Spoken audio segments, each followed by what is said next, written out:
À 62 ans, l'ancien détenteur du record du Tour du Monde, en solitaire et en équipage, est presque un mythe dans le monde de la voile.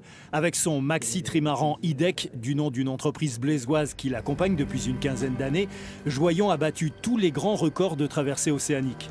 Son aura est d'autant plus grande que rien ne le prédisposait à cette vie de coureur des mers, lui qui est né à Drouet-sur-Drouette, en Eure-et-Loir.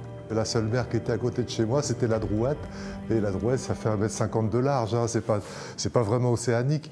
Et c'est vrai aussi que mes parents ne faisaient pas de voile, ni mes grands-parents, ni mes arrière-grands-parents. Peut-être si je remonte à la préhistoire, peut-être je trouverai des marins dans ma famille. Francis Joyon a donc écrit seul son histoire océanique en quittant la Beauce pour s'installer en Sud-Bretagne. Il n'a pourtant jamais oublié d'où il venait et a même remporté son premier grand succès sur un multicoque baptisé Eure-et-Loir. C'était la Transat anglaise en 2000.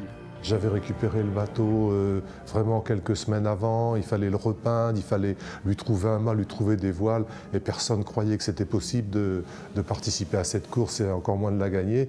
Et l'Eure-et-Loir et un petit club de partenaires euréliens y ont cru. Son nouveau défi est de taille. Joyon va participer à la Route du Rhum pour la 7e fois.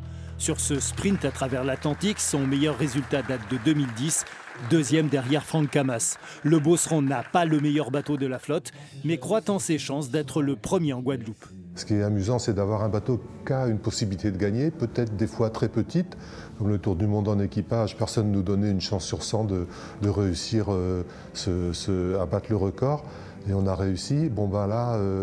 C'est vrai que la chance est très faible, mais elle existe. Face à des concurrents nommés Coville, Gabar ou Lecléache, tous embarqués sur des Formule 1 de la mer, le challenge de Francis Joyon sera de traverser l'Atlantique Nord en une petite semaine pour monter sur la plus haute marche du podium.